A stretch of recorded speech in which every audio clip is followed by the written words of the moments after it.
Good evening, everyone. We are in room B. Our next speakers are Kimberly and Laurie from Community Farm Alliance. They're going to talk about the federal policy in your farm. I just want to remind you, I'll be passing the feedback session. When you're done, you can just leave it on the table or your chair, and I'll pick them up. Thank you. So bright, should I come over there? I was blinded by the light. Oh my gosh, I can't stand there. Maybe you need to come over on this side. Okay, I'm gonna try over here, guys. We were trying to not be on the floor because we're short. Oh my gosh, oh my gosh. I don't know where to stand. Okay. Happy to see everybody here today. Me and Lori from Community Farm Alliance. We will be talking about federal policy and what that means to you, your farm, and ways that you can engage in policy work. So a little bit about us here. Lori White, you want to tell what your position is at CFA? Yeah, so I am currently serving as the network coordinator for the Kentucky Farm to School Network. So policy is not what I usually do. This is like a little side quest for me. She's great. And I'm Kimmy Ishmael. I am the policy specialist at Community Farm Alliance. So this is not a little side quest for me, but I am more than happy and grateful to have as many people come along as possible. Go to the next one. Now maybe you won't be as blinded. Yeah. So our agenda for today, we're going to start with talking about what policy means for your farm, why you might want to consider giving some thought to policy. We're going to look a little bit about the history of things that Community Farm Alliance has engaged with policy over the years. More about why policy and advocacy matter, the ins and outs of federal policy and some of the significant federal policies that affect farming and agriculture, and then a variety of ways that you can get involved in policy making. So, your farm doesn't operate in isolation. It's in relationship to a local food system, the economy, the ecosystem that you're in, and policy affects all of those things, including subsidies, access to markets, and sustainable practices. For example, how does sustainable practices get defined? What is included, what isn't included in those? So those are some ways, and we're going to talk in some more detail about some of these. And there's some other things that impact you and those around you on your farm. And one of those is creating vibrant communities. That can range from healthcare to housing and affording land and having capital to acquire those things. But also developing some economical support system that allows us to generate a community.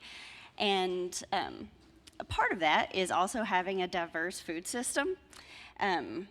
This goes anywhere from like creating incentive programs to subsidies for small farms, helping protect biodiversity, soil conservation, and things like that. And then hopefully that helps us come to having a more resilient supply chain, trying to keep things local when it comes to processing and things like that, keeping things local and accessible for those for you and those in your community as well. So We are from Community Farm Alliance, so for those of you who are not familiar with us, we are a grassroots policy organization. We got started in 1985 when, during the farm crisis, a lot of farmers were not only losing their farms, but also taking their own lives. So we started a hotline, basically, a suicide hotline, but also served as a resource for farmers to be able to continue their farm. We got started, we were like, yeah, this is really great, we're gonna keep on going. So through the years, we have not only worked on the state level, but also on the federal level as well. And here's just some really fun pictures that I always like to show everybody. And our members and our farmers who are engaged in policy and advocacy work. There's me and Lori at Washington, D.C. I highly recommend going to Washington, D.C. with this lady right here. She's a great guide. It's really fun, yes. I will plan, and it is a fun experience for everybody. And down here, we were just in DC in December, so that's a fun picture from there, but also from in the past when we were working to support dairy farmers. But then also we have had people testify in Senate committee hearings about using local food when it comes to food as medicine programs. Does there happen to be anybody in the room who's gone to either Frankfurt or DC with Community Farm Alliance before? I knew there was at least one. Ooh. Okay. There's Ray. Yeah. And here's Adam in this bottom picture right here.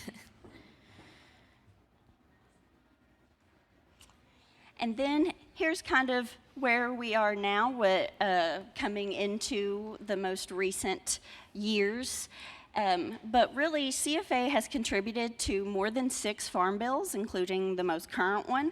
And we tried to sign on to at least a dozen letters of federal support for different policies throughout the year.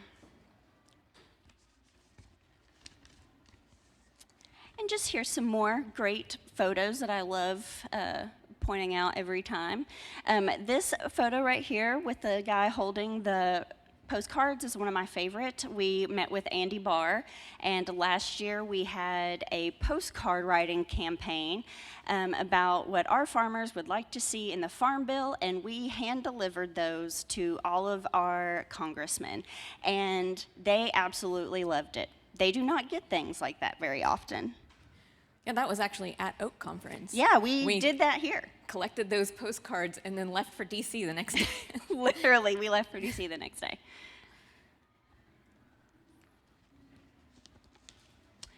All right, so we want to do a little bit of a temperature check. This is about policy, about federal policy, about getting involved in that. So we want to do a little hand-raising exercise, if you will. So raise your hand if you have ever called or messaged anyone from, all right, that's what I like to see. Raise your hand if you've ever met with a member of Congress in their home district. Nice. And raise your hand if you've ever met with a member of Congress in DC. Nice. I love this. So now I got a feel of that. Who here, by raising your hand, who would be willing to contact one of your members of Congress by messaging or calling them? So I like them all. Let me get them all. And would you also be willing to maybe meet with someone in person about a policy or something like that, not just virtually? Nice.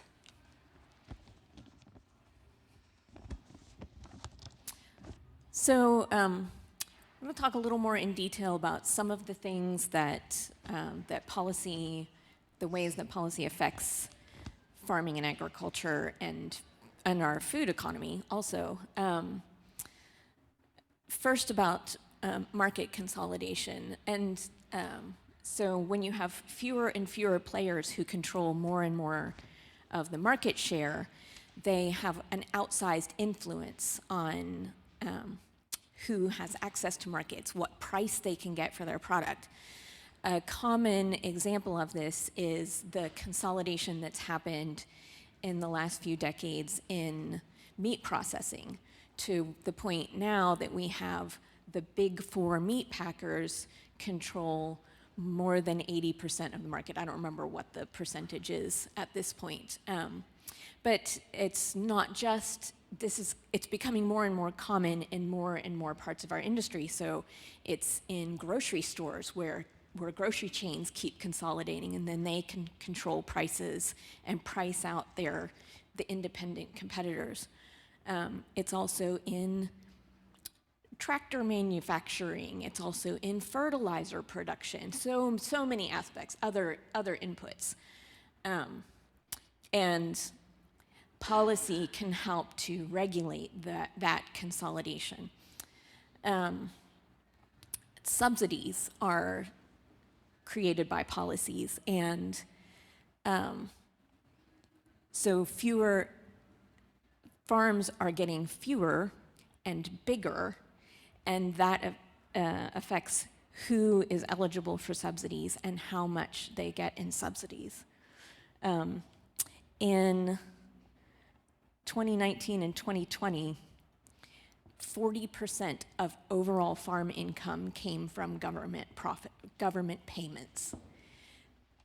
Anybody in here get 40% of your farm income from government payments? Yeah, so there's a lot of farms that aren't getting any income from government payments. So the ones that are getting even more than 40% sometimes. That was a high. It's not that high now, but.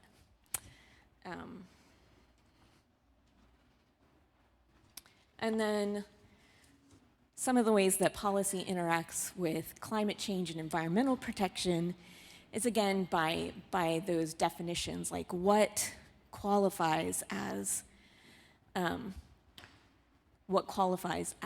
sustainable, or what is defined as good farming practices that allow you to be eligible for crop insurance. Disaster relief has been a big expense that has grown and grown. It was a big part of the continuing resolution that was passed that kept our government operating back in December. And so who's eligible to get disaster relief, for what circumstances, and how are they required to build back? These are all things that are affected by policy.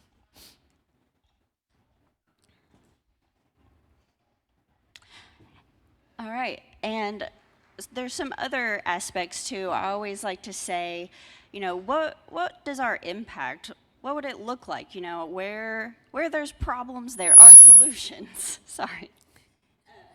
And there are some things here like access to land capital. I just mentioned that earlier. And we know it's a huge problem for so many people who would like to become farmers, but not only every farmer, but especially farmers of color, women farmers, beginner farmers, people who don't know where to start. Not everybody has thousands of dollars to invest in full-time farming. So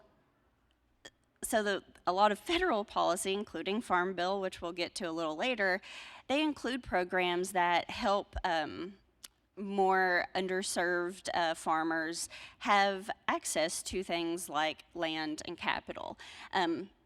And the policy changes could be anything through loan programs, land trusts, initiatives that encourage young farmers, make it cool, But then also, once you start farming and you try to go to the market, a lot of farmers struggle with fair pricing.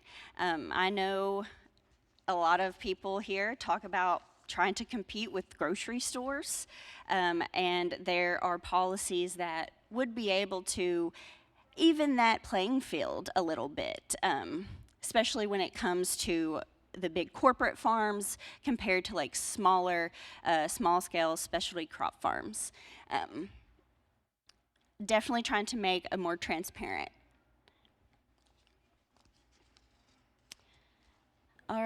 So some of the bigger ones that are also very important when it comes to policy and your farm and why it matters is research and development. There needs to be more research and development on the organic landscape, on small scale specialty crop landscape.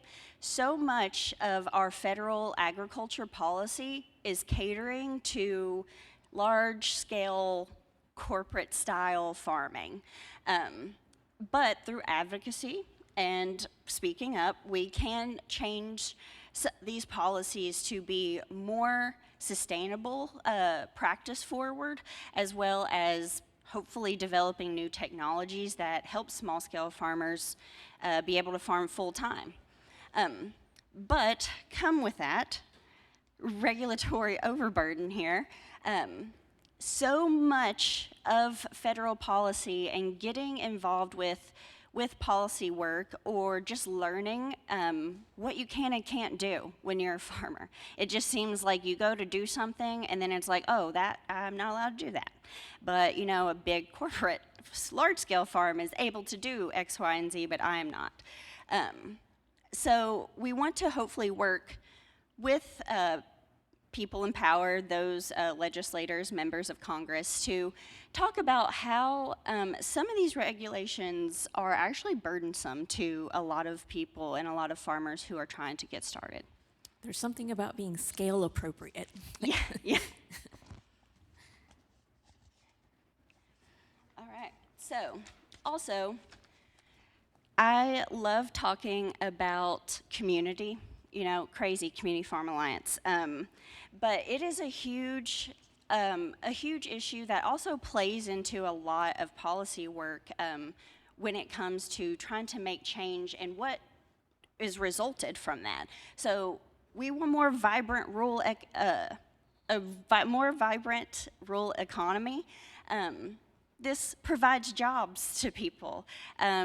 You get to hire somebody who comes and helps you pick your crop that year. Or a more local food system. And keeping our food local by markets, by specialty grocery stores, we start to develop a community again. We get to know our neighbors and they get to know who's feeding them. And we can make that change and that shift and that step forward through policy. Especially trying to open up access to healthy local foods, and whether that be through people who use SNAP or WIC, or might be a senior, or who have health issues, like a food as medicine style program. And this is probably my favorite slide, and if you take anything away from today, please let it be this. Just to remind you, they are gonna make policy whether you speak up or not. They are going to be there doing what they do. So it's up to you whether or not you are going to speak up and be a part of that process. So what happens in Congress will continue to happen. And I'll say that also for Frankfurt. If you're not going to speak up, who will? So you can choose to be a victim of the system, or you can choose to influence it. Hopefully you choose the latter. And I would add to that whether you speak up or not, there's going to be other people who are speaking up. Yes. And some of them have very loud voices, and some of them have a lot of money. Yes. And so if the smaller players don't speak up, then they can say, you know, we didn't hear from you. We didn't hear any reason that we should do anything differently than what the big commodity groups and lobbyists told us we should do. So, and that's big. So one of the major pieces of federal legislation that affects farm and food issues is the Farm Bill. So we're going to take a brief look at the Farm Bill. If you want a deeper dive into the Farm Bill, we have done a couple recorded webinars that are on that are linked on our website. They're on our YouTube channel for Community Farm Alliance. If you get a little taste for the Farm Bill and want to know more, we go into the history of it, how the context in which it was created changes over the years. But for now, we're just going to take a very brief look that the Farm Bill has these 12 different titles to it, and a lot of USDA programs fit under one or the other of these titles. And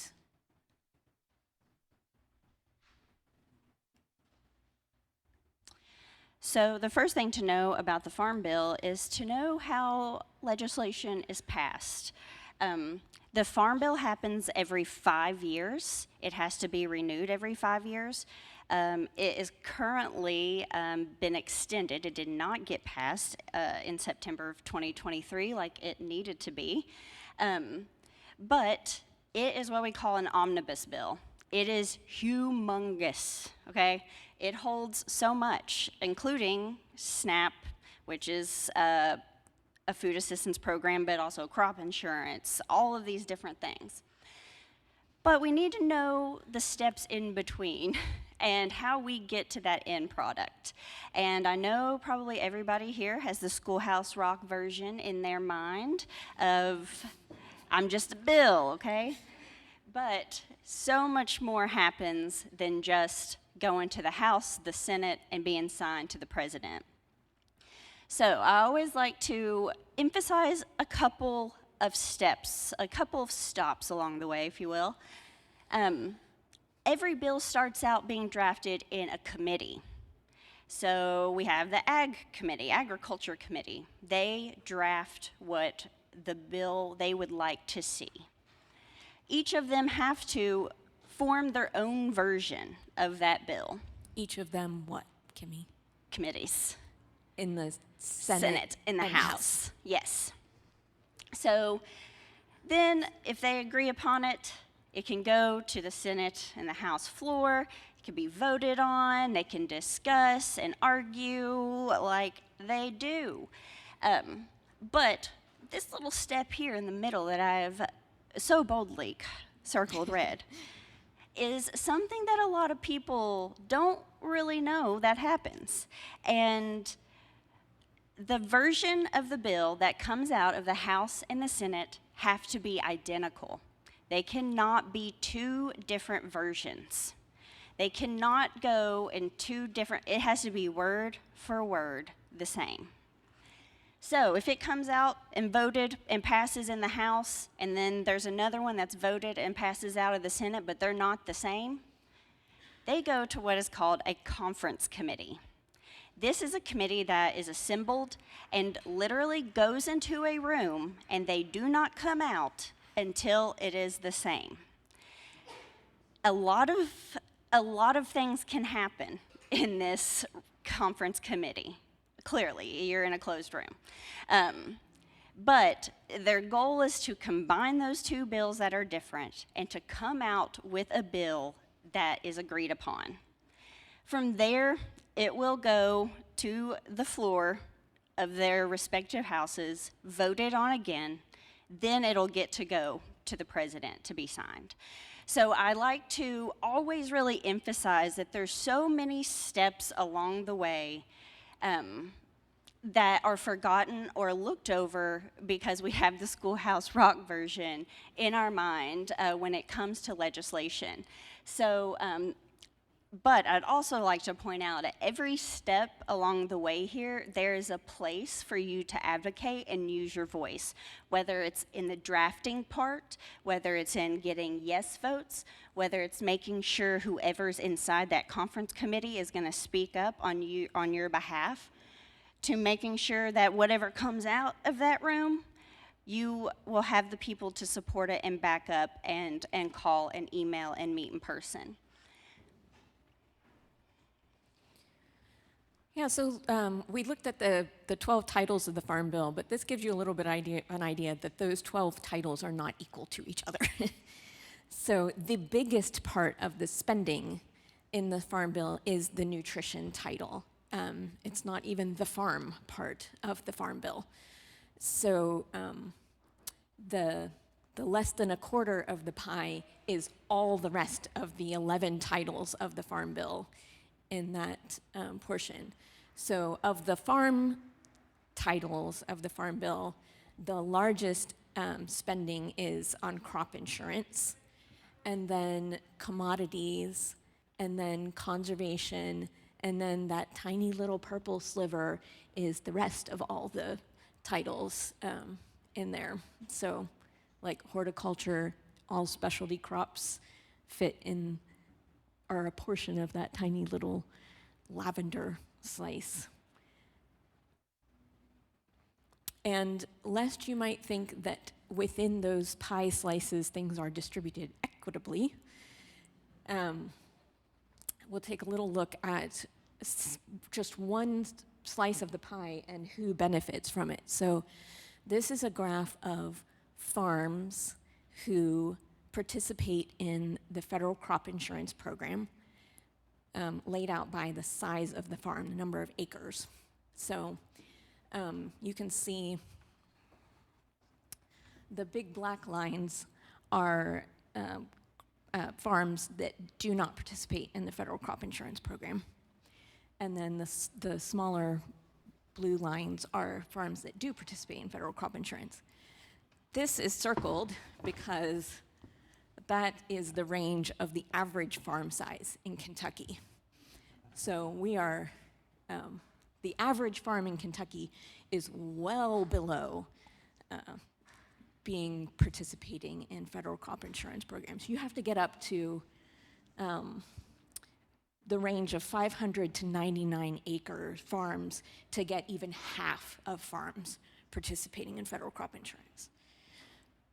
And that's just one slice of the pie. So a lot of these, the Farm Bill programs are missing a lot of farms.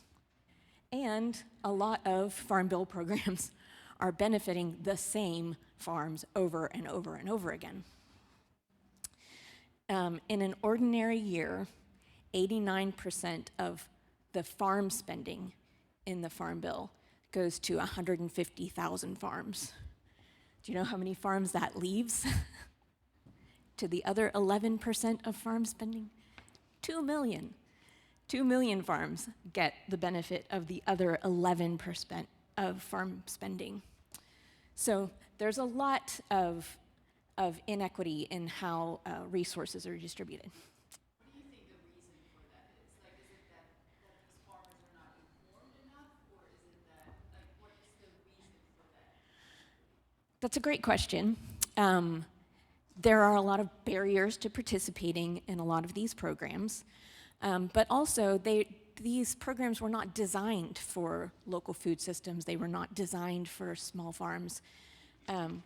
The Farm Bill was written, the original Farm Bill was written during the Dust Bowl years, and it was to help support the grain farms of the Midwest, and that's still very much reflected in the content of the Farm Bill and the programs there. It's changed over the years, but it hasn't changed that much. Yeah, and that graph is a good thing to kind of show like structural inequity as well. Something that's not built on equity is very hard to balance out eventually, kind of like systemic racism, which the Farm Bill holds a lot of as well.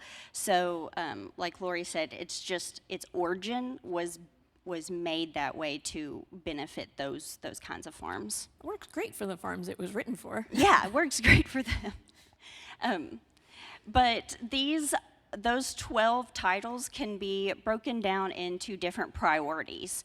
And I just listed up here some of CFA's Farm Bill priorities to kind of get an idea of like what could be.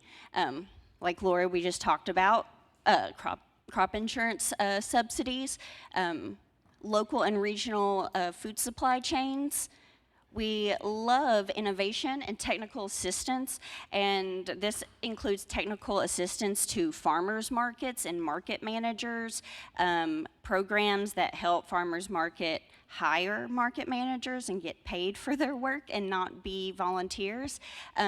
So there's a lot that can go under a lot of this. So we had talked about the Farm Bill is huge.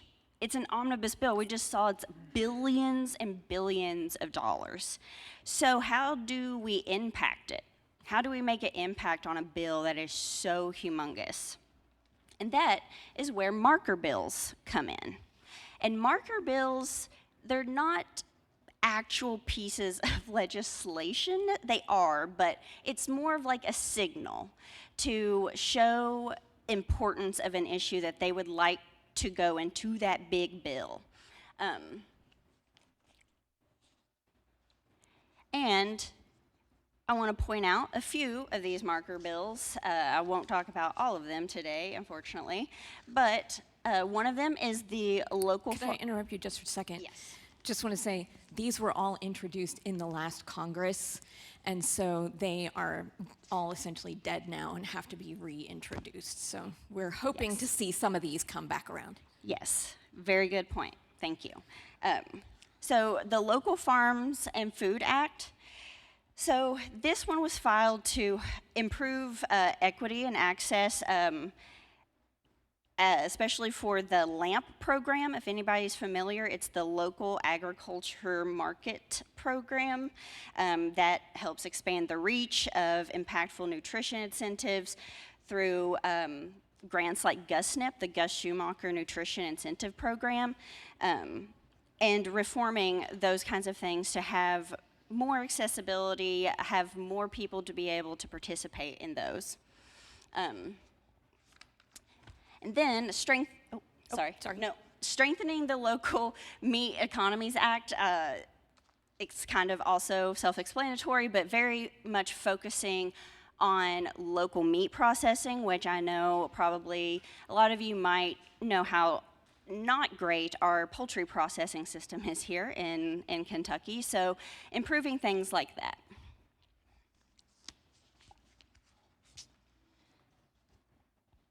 And when it comes to some soil and conservation marker bills, one of them that we are hoping to be reintroduced is the Agricultural Resilience Act. This would help soil conservation efforts, programs that go into making sure that, for example here, the floods that happened in eastern Kentucky, we are hoping that those farms become resilient and be able to participate in those programs that allow them to develop their topsoil again, because many farms and people that we know lost hundreds of years worth of topsoil in those floods. So there were several proposals about improving crop insurance programs. Some of them were about improving access to who's able to get crop insurance, about incentivizing crop insurance agents to write the kinds of policies that diverse farms need, putting caps on total payments and indemnities, requiring active participation in farming to be able to get payouts. These are some of the things that, that get proposed about crop insurance. And then as far as capital and access to markets go, access to credit, there have been several proposals. The Farmland for Farmers Act proposed that was proposing restrictions on corporate ownership of farmland, which has become a big issue in driving up prices of farmland, where corporations are the only ones who are able to purchase the farmland. Other things about assisting beginning farmers. And I put on here a couple things so you know. Something about marker bills is that they can be introduced either in the Senate or in the House. If there's a version that's introduced in both houses, then it's considered to be bicameral. They can be introduced or co-sponsored by Republicans or Democrats. If they have both Republican and Democrat co-sponsors, then they're bipartisan pieces of legislation. The ones that have the best chances of success are both bicameral and bipartisan. So that's what we want to see.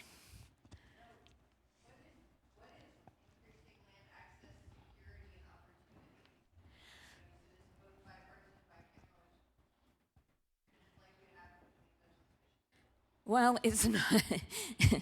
It didn't happen, partly because we don't have a farm bill yet.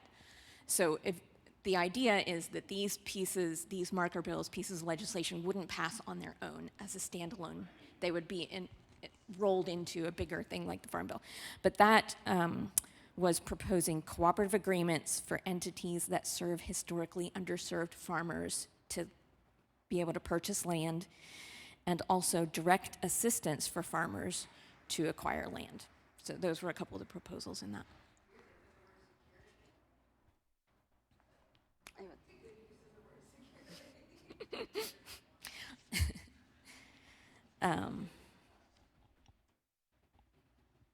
Then under Research, Innovation, and Technical Assistance, the Strengthening Organic Agriculture Research Act was reauthorizing the Organic Agricultural Research and Extension Initiative and authorizing competitive grants for organic transition. Somebody asked me about this earlier today. It was Shelby. So that was not included, that program was not included in the continuing resolution in December. So it's an orphan right now, but hoping to see that come back in the Farm Bill. The Seeds and Breeds for the Future Act is about developing seed varieties and livestock breeds that are more resilient for climate change, that are more adapted to local regional food systems. It establishes some leadership around seed and breed development. And then regulating competition in fair markets, a bunch of things here about accountability for corporate farms, about preventing big mergers so that we can go against that trend for more and more consolidation with fewer and fewer players in the market. And I put down here at the bottom, the Prohibiting Anti-Competitive Mergers Act isn't really just Farm Bill focused. It's just more broadly economy going after those big mergers, and would empower the Department of Justice and the Federal Trade Commission to break up big mergers and require them to consider the effect on workers in those companies when mergers are proposed. All right. So after the Farm Bill is passed, what happens after that? Might be curious about. And when it comes to after passing, there is a difference between legislative policy and administrative policy.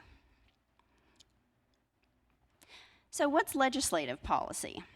It is your basic bread and butter. It is created by your elected officials. It goes through the legislative process, and it tends to be the broader scope of everything. I always like to use this little example here. It's a law that states all vehicles must pass a safety inspection to be registered. But what is administrative policy? What does that mean? So after it's passed, it goes to rules and regulations. These are the specifics from the policy that was passed. So these are implemented, and the details that go into that legislative policy. So if you registered your car, what does that mean? So it could mean your mandated tire tread depth, brake performance, emission levels. Those are the rules, regulations, and part of the administrative policy process. So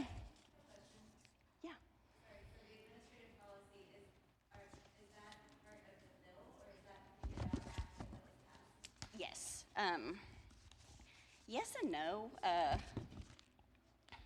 It's after the bill is passed, and then it's enforced within the agencies that were developed in the bill, if that makes sense. Yeah, so there was a lot of this around when FSMA was passed. So there was a broad program established by Congress, but then the details of that were hashed out in administrative policymaking. Yeah. So we talked about the Farm Bill was supposed to pass in September 2023. That did not happen, which would have, and if it would have ended and we would have not done anything, it would have been devastating for the whole entire country. So what they do is pass what's called a continuing resolution. So here's a little timeline of where we are, but what is a continuing resolution, you might ask? So they are they're temporary spending bills that allow these pieces of legislation to continue on for a certain period of time. That way, there's programs that do not come to a lapse in funding. So I'm not going to talk a lot about this right now because we're running out of time, but Yeah, I'm trying to go faster. there's a lot of other big federal policies that also affect farm and food, and an emerging area right now is all of the work that's taking place around food as medicine. I would just mention that. So we have a new administration in D.C., and so just an orientation to who some of your leadership is. Chairman John Boozman is not new. He was the ranking member, but since the control of the Senate has flipped, he is now the chairman for this Senate Ag Committee. Amy Klobuchar has moved up. She had been Debbie Stabenow. Klobuchar is not new either, but this is a new leadership role for her. G.T. Thompson has been the chairman of the House Ag Committee. There's not change in the House Ag. Brooke Rollins is the nominee for Secretary of Agriculture. She just had her Senate hearing yesterday. She's not had a vote yet. We don't know a lot yet about what her plans are. Her hearing yesterday focused a lot on trade issues and what's going to happen with the tariffs that President Trump has promised. So a couple words about what the current situation is in Congress. So we've got, this is our split of the House, and this is our split of the Senate. They are some of the most closely divided chambers that we have ever had in the history of Congress. So this means that it is going to be really hard for either side to get anything done in a partisan fashion. But also, there's a very strong push from the majority party, a very strong push against working bipartisanly. So even though the Republicans have control of both chambers, they're not like going to be a runaway train or anything here. So we talked about marker bills and the makeup of our new Congress. So you can advocate on marker bills, and that the more sponsors or co-sponsors that a marker bill has, the louder or more attention it gets. A marker bill that only has one sponsor and one co-sponsor, they're not going to take very seriously. So we need to call our members of Congress and tell them to please co-sponsor this marker bill so we can signal that we want this in the Farm Bill. And kind of like Lori said, really a lot of them that have been introduced are bipartisan, and so it cannot hurt to reach out to every single member of Congress that we have.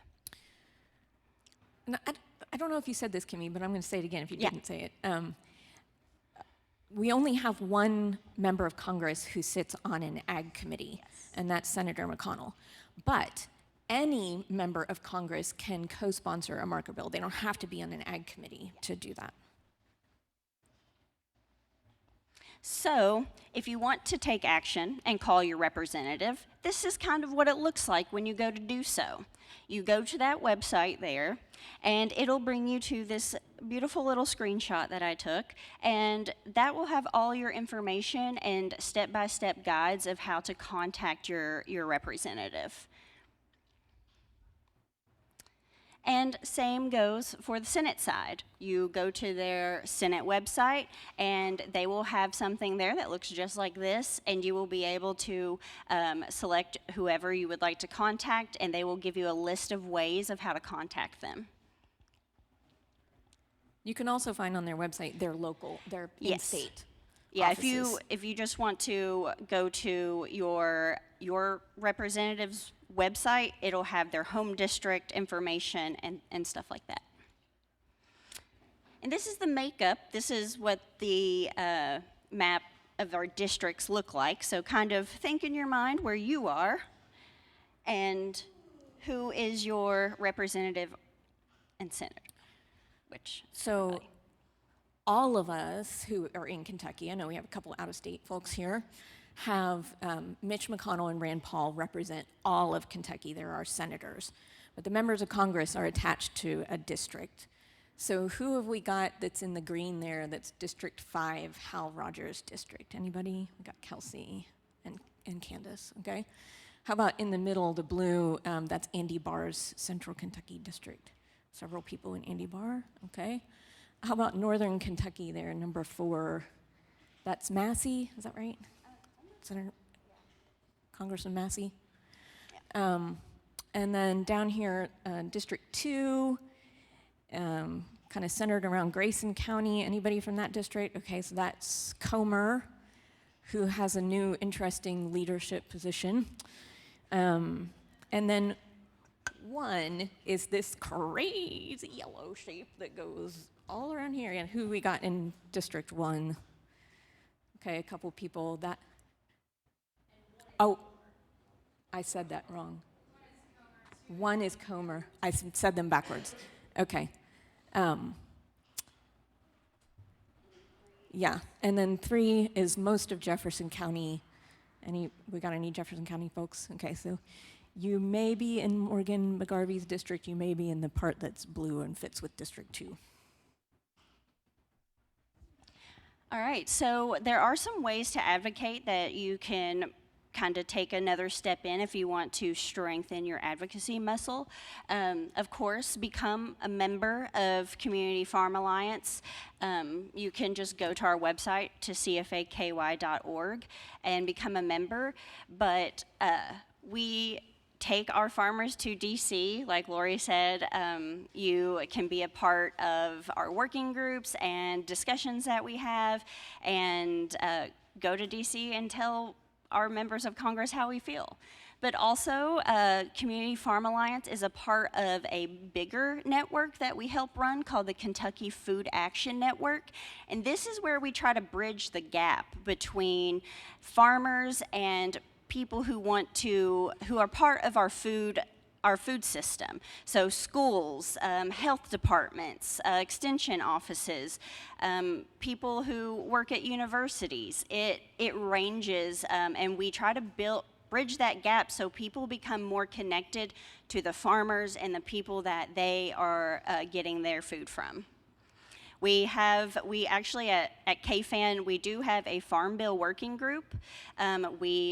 We discuss the Farm Bill and things like that, so you can participate in that kind of working group too if you're interested.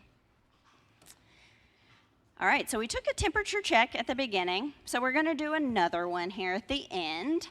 So out of everything that we've talked about today, think in your head one of those issues that might stand out to you, that you might be willing to take action on. So with that in mind, would you now be willing to contact someone via phone or email? Hopefully everybody? Okay. And now that you have a bigger a bigger picture of things, who here would be willing to meet with somebody in person in district or in DC? All right, and we're hoping that you also get out of this to become more confident in reaching out and taking that step into advocacy, even if you don't know a lot about policy. Who could, in like no more than 5 words, call out an issue that we've talked about today that is important to you that you would want to talk to someone about?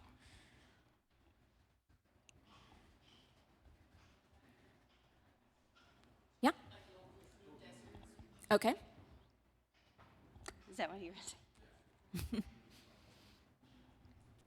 Anything else?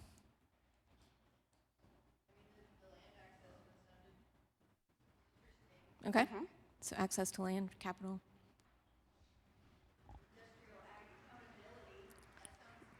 Yeah. Yeah, it's fun. Sometimes they give bills titles that have really great acronyms to them. Yeah. Okay.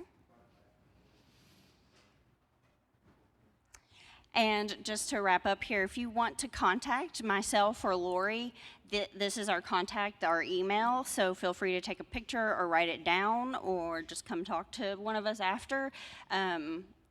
Feel free to reach out to me. I don't have my phone number up there actually, which is odd, but you can call me. I will answer. And it's not federal, but we do have a Frankfurt, Kentucky State Legislature Lobby Day coming up, and if you want more information about that, you email Kimmy and she'll let you know about it. Yes, at CFA we do also state policy. We have our Advocacy Day coming up on February 26th, so feel free to register for that. I was just curious with your current work, like what's the balance of federal versus state policy that you work on CFA? That's a really good question.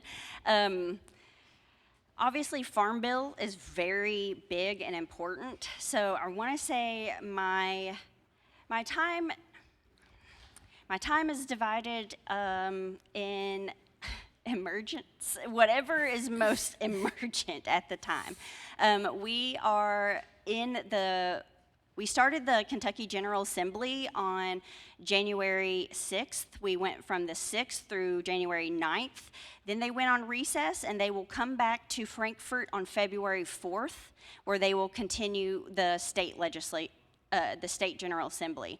So typically during our state General Assembly, our state legislative session, I'm very focused on state policy, but also I try to balance that in making sure all of our members and people are up to date on what's happening with the Farm Bill. And we do a lot of trips to DC and advocacy, especially through the summer, and going into September, which is when it's supposed to be passed. September is our hopeful, when it needs to be.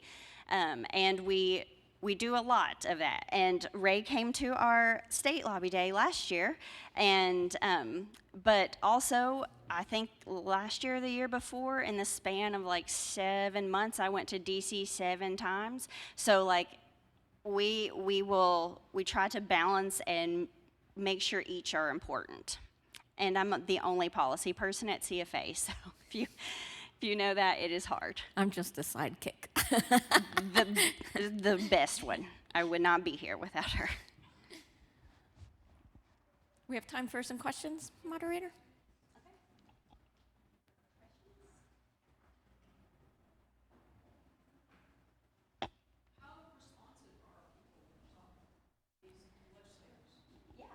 Are you talking on the federal level? Or, yeah. So the question was, how responsive are legislators when we talk to them about issues? They are very responsive, actually, and especially if you're a constituent. If you are a constituent, you hold so much power. People do not realize there are times when I can't get meetings with people in power, people that I would need to speak with. But if I say there's a constituent of yours with me, they are there. They will listen. And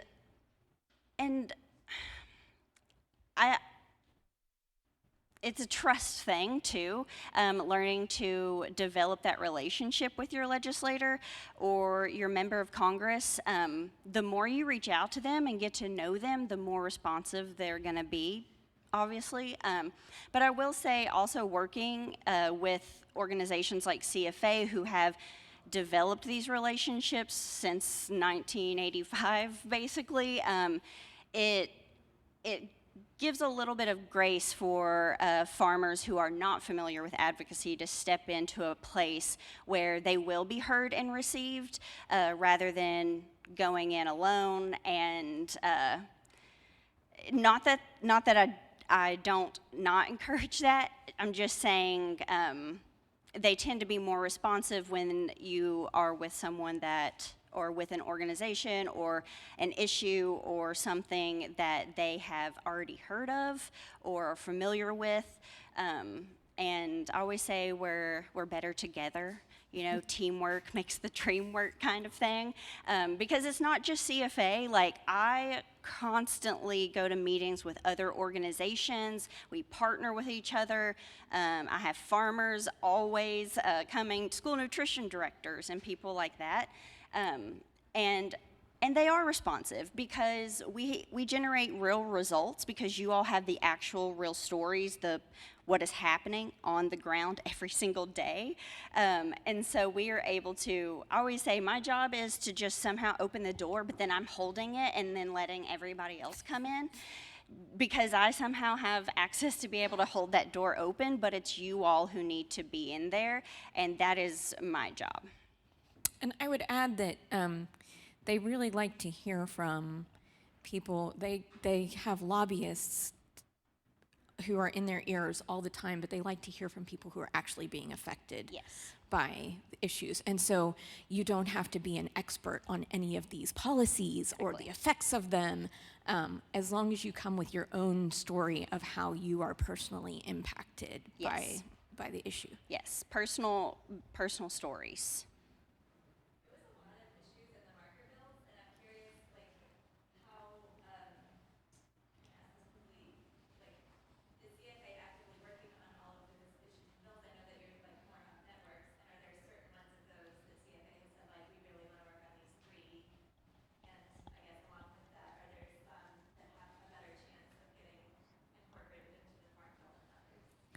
So can I take that one? Yeah, for sure. So Ray's question was, of all those many marker bills that we talked about, are there particular ones that we're really engaging in, and what's that process look like? As far as work on the federal level, we really lean into our coalitions and our national partners. A couple of those being the National Family Farm Coalition and the National Sustainable Agriculture Coalition. It's hard for us to make a lot of influence on the federal level by ourselves, but with a big coalition, we can work on these. And so about specific marker bills, Ray, we're watching to see what's going to be reintroduced in this Congress, because all of those are dead now. They all have to be. Some of them were introduced by people who are no longer in Congress, so we have to have new champions for them. So it's partly reactionary, like we're going to react to what gets introduced and what we can ask for support on, and partly, there's lots of other marker bills also, but these are ones we identified as being in line with our priorities. There were things that we wanted to see come about. Okay, got one more minute for another question.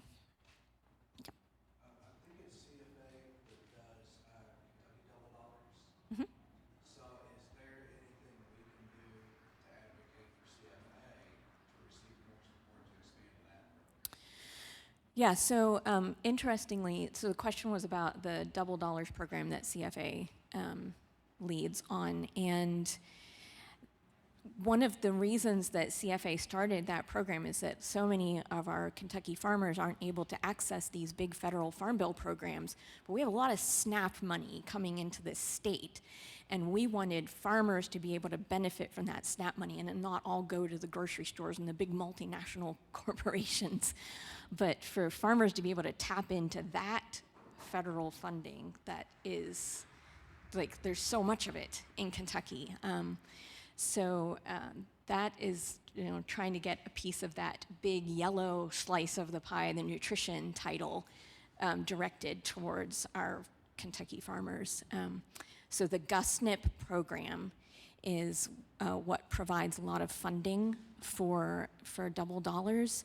It's a farm bill program, and yeah, that's definitely something we, every time we go to DC, we're talking to them about funding for GUSNIP. So, great question. Okay. Well, thank you so much. We hope you'll stay in touch and get in touch with us if you have further questions or want to engage in any of this stuff we talked about.